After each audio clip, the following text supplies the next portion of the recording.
Bab 9, Bukti yang Mengguncang. 3 hari setelah konferensi pers, kehidupan Nadira berubah drastis. Teleponnya terus berdering. Wartawan, aktivis, bahkan korban-korban lama yang tak pernah ia kenal sebelumnya mulai menghubungi. Beberapa sekadar ingin memberi dukungan, yang lain ingin bersaksi, dan sebagian lagi hanya ingin tahu apakah rumor itu benar.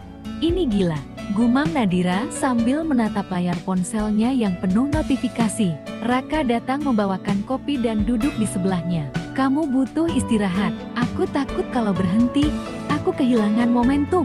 Kamu juga manusia, Dir. Kalau kamu ambruk sekarang, siapa yang mau terusin perjuangan ini? Sementara itu, pengacara mereka menerima surat panggilan dari pihak Raihan. Ia secara resmi melaporkan Nadira dan Sarah atas pencemaran nama baik. Sebuah langkah balasan yang telah diperkirakan sebelumnya. Kita siap, kan? Tanya Sarah. Nadira menatapnya.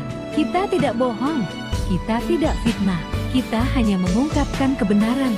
Namun realitas di pengadilan tak semudah itu. Sidang pertama dimulai. Media memenuhi ruang sidang. Raihan datang mengenakan jas rapi. Didampingi pengacara ternama, ia terlihat percaya diri, bahkan sesekali tersenyum ke arah Nadira dan Sarah. Jaksa membuka perkara dengan menjelaskan konteks laporan pencemaran nama baik. Lalu giliran pengacara Nadira untuk bicara.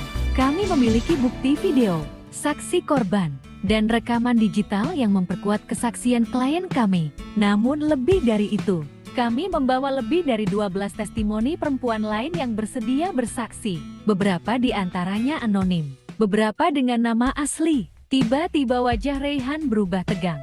Ia menoleh ke pengacaranya dan berbisik. Nadira memperhatikan. Ia tahu, inilah titik balik. Di luar ruang sidang, reaksi masyarakat terbelah. Sebagian percaya pada Nadira dan Sarah, menyebut mereka pahlawan yang membawa harapan. Sebagian lagi masih terperangkap dalam narasi bahwa perempuan hanya mencari perhatian atau uang dari drama semacam ini. Namun efek terbesar terjadi di universitas tempat. Raihan pernah mengajar sebagai dosen tamu.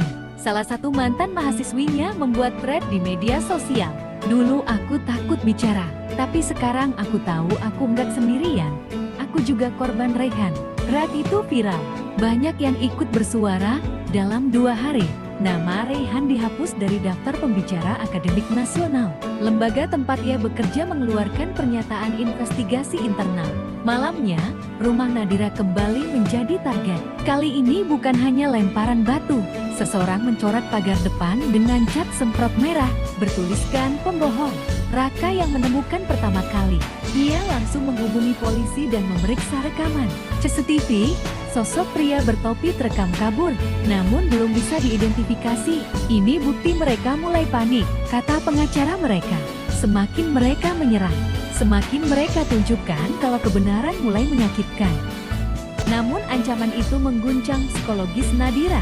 Ia mulai insomnia, bahkan sesekali mimpi buruk. Dalam satu malam, ia terbangun dengan napas memburu. Tubuhnya gemetar.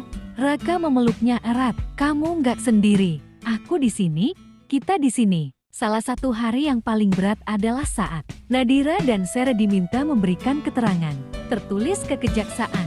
Proses itu panjang, menguras emosi, dan membuat mereka kembali mengingat semua detail menyakitkan yang telah mereka kubur lama.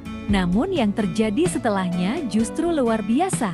Seorang mantan pegawai Raihan muncul dengan dokumen kontrak dan transkrip email.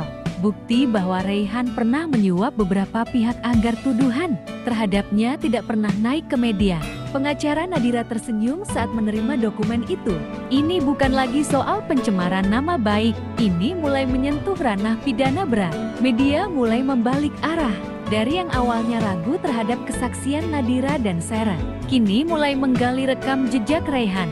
Beberapa program talk show mengundang Nadira sebagai narasumber. Ia menolak semua tawaran. Aku bukan selebriti, aku hanya ingin kebenaran.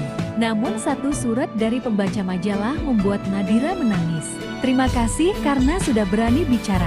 Aku korban pelecehan dari paman sendiri, tapi selama ini aku merasa kotor dan malu. Sekarang, aku tahu aku berharga.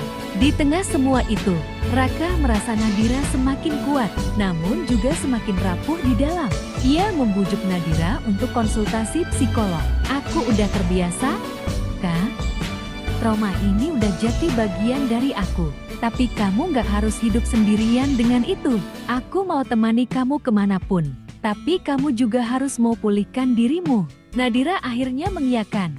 Psikolog yang mereka temui memuji keberanian Nadira. Namun juga memperingatkan bahwa perjuangan seperti ini bisa mengikis identitas diri jika tidak dijaga. Jangan biarkan masa lalu mengendalikan siapa kamu sekarang. Kamu lebih dari korban. Kamu adalah penyintas, penulis, istri, perempuan dengan masa depan yang luas. Nadira tersenyum lirih. Terima kasih. Aku butuh dengar itu. Akhir bulan, Kejaksaan resmi menetapkan Raihan sebagai tersangka. Berita itu meledak di semua media nasional. Raihan ditangkap di apartemennya. Ia menolak semua tuduhan. Namun bukti dan kesaksian yang menumpuk membuatnya tidak bisa lagi menghindar. Nadira menonton siaran berita itu sambil memeluk Raka. Akhirnya, bisiknya. Namun perjuangan belum selesai. Pengadilan pidana akan lebih panjang, lebih berat, dan lebih menyakitkan. Namun untuk pertama kalinya, Nadira merasa dirinya berdiri di sisi yang benar dari sejarah. Ia bukan hanya menyuarakan luka, tapi memberi suara bagi ratusan perempuan yang pernah dibungkam. Dan untuk itu, ia tidak akan mundur. Bersambung ke bab 10, pengadilan terakhir.